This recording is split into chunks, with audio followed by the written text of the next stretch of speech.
आप यीशु मसीह के पीछे चलो, लोग आपके पास आएंगे। लोगों को सॉल्यूशन चाहिए, कोई है नहीं उनको सांत्वना देने के लिए। उनके अंदर विश्वास और भरोसे की कमी हो गई है। उनके अंदर जो पहले स्पिरिचुअल पावर थी वो जाती रही। साल में एक बार तुमने साधना करवा दी तो कौन सा बड़ा काम किया, उसके बाद फॉलो अप कहां हुआ, उसके बाद तुमने क्या किया? हालेलुया।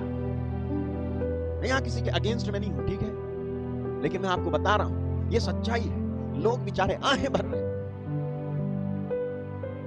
मैसेज पढ़ो आप रो पड़ोगे, परेशान है, बीमार है, पीड़ित, खर्च में, बेरोजगार है, गरीब है, खुद का मकान नहीं बना पाए, उम्र 70 साल हो गई, बच्चे का कुछ नहीं हो पाया।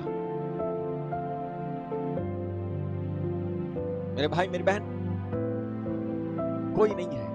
ऐसी ही स्थिति थी जब यीशु मसीह इस संसार में आए, और जब आए तो लोग यीशु मसीह को जंगल में भी ढूंढते थे, जाकर जंगल में भी। सोने नहीं देते थे उनको, खाने पीने नहीं देते थे लोगों को।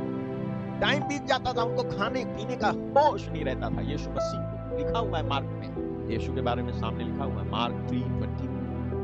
तब वह घर में आया और ऐसी भीड़ इकट्ठा हो गई कि वे रोटी भी ना खा सके।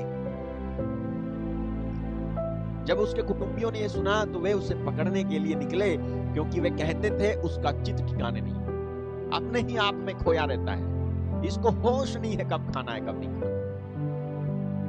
ऐसे थे यीशु मसीह। क्यों थी भीड़ उनके पीछे?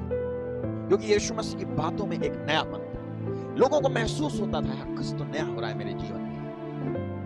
वो नई बातें जो उनके जीवन में होती थी, वो नया परिवर्तन, वो जो चेंजेस होते थे, वो जो छुटकारा मिलता था, वो जो चेंजेस होते थे उनके जीवन में, उनके लाइफ में, और जो यीशु मसीह की बातें थी जो हृदय में आर पार भेद जाती थी। याद है आपको जब यीशु मसीह ने एक भीड़ से ये कह दिया कि तुम में से जिसने पाप नहीं किया उस औरत को पत्थर मारे।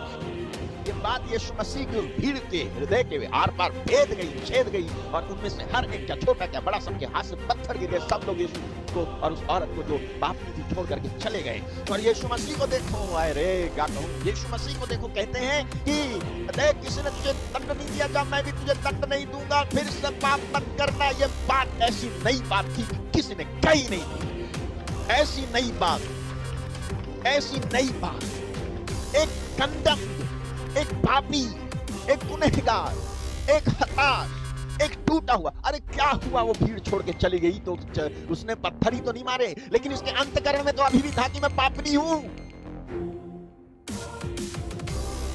इस औरत के अंतःकरण में तो अभी भी था कि मैं पापी हूं। क्या हो गया? वो भीड़ अगर पत्थर नहीं मारी, भीड़ छोड़ के चली गई तो इससे कौन सा बड़ा भारी फर्क पड़ा? फर्क नहीं पड़ा, उसकी जान बच गई। लेकिन जान बचने के बाद इस जान में तो इस बात का एहसास है कि मैं तो अभी भी पापी हूं। इस एहसास को कौन मिटाए? यीशु मसीह ने कहा कि जा मैं भी तुझे दंड नहीं दूंगा, जा मैं भी तुझे दंड नहीं दूंगा, जा। उनकी इस बात ने उस औरत के अंदर, मन के अंदर जो पाप का एहसास था उसे वहीं पे खत्म कर दिया, और वो गई और पाप रहित होकर के जी, आजाद होकर के, उस भावना से कि मैं पापी हूं, आजाद होकर के जी। कितना सच लिखा है बाइबल में यीशु मसीह के बारे में कि यीशु मसीह किसको कंडम करने के लिए नहीं आए, किसको दोषी ठहराने नहीं आए, बल्कि क्या करने आए मालूम है? बचाने आया, छुटकारा देने के लिए आया। ये उसकी नई बात है।